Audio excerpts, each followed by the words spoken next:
हाल ही में जिनेवा में संयुक्त राष्ट्र की बैठक में एक तस्वीर ने सबका ध्यान अपनी ओर खींचा।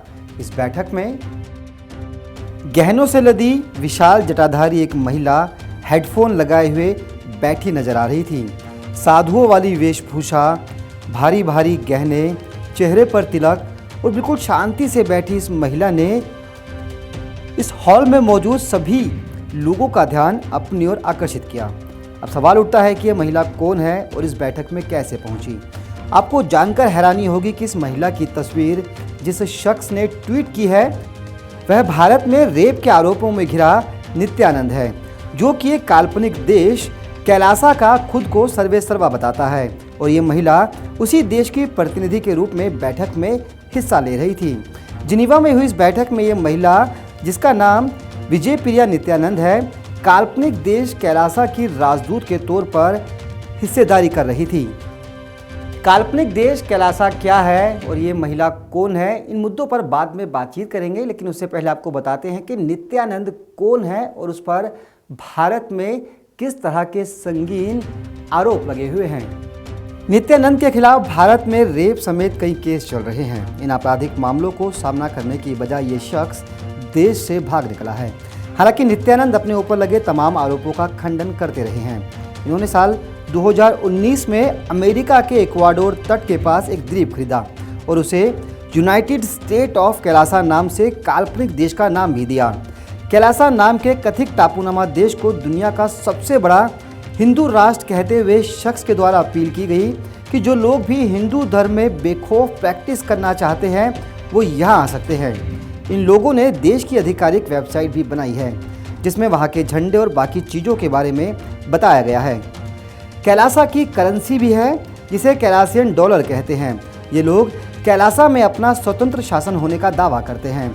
इसमें गृह, रक्षा, शिक्षा, आवास और विदेश मंत्रालय सहित तमाम वो विभाग बनाए गए हैं जो किसी भी देश के लिए जरूरी होते हैं।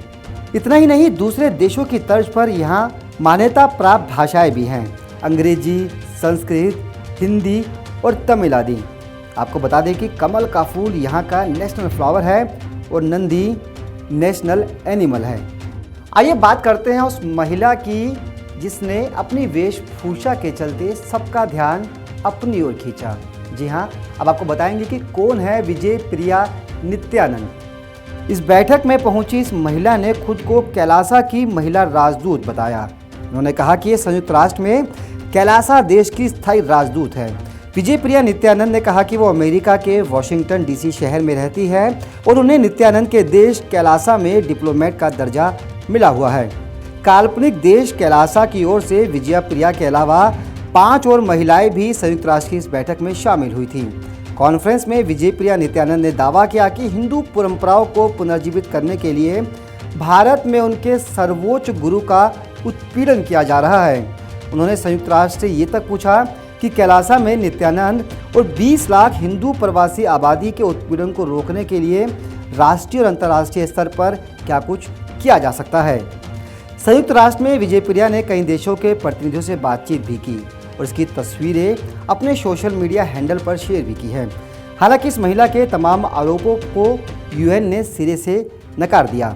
यूएन ने कहा कि वह काल्पनिक देश के बयान को नज़रअंदाज करेगा। मतलब इस महिला और इस महिला के देश के किसी भी बयान का यूएन में कोई मतलब नहीं है। जाहिर है अब आपके मन में सवाल उठ रहा होगा कि क्या कोई भी शख्स कहीं भी ज़मीन खरीद कर या फिर किसी भी खाली ज़मीन पर कब्जा करके उसे एक देश की मान्यता दे सकता है? क्या उसे यूएन और तमाम दुनिया के जो मुल्क हैं उनसे मान्यता मिल जाएगी? क्या ऐसा हो सकता है? ये सवाल अब आपके मन में भी होगा, क्योंकि कैलासा नाम का काल्पनिक देश जिस तरह से अपने राजदूत को यूएन की बैठक तक में भेज देता है, ऐसे में इस तरह के सवाल उठना लाजमी है।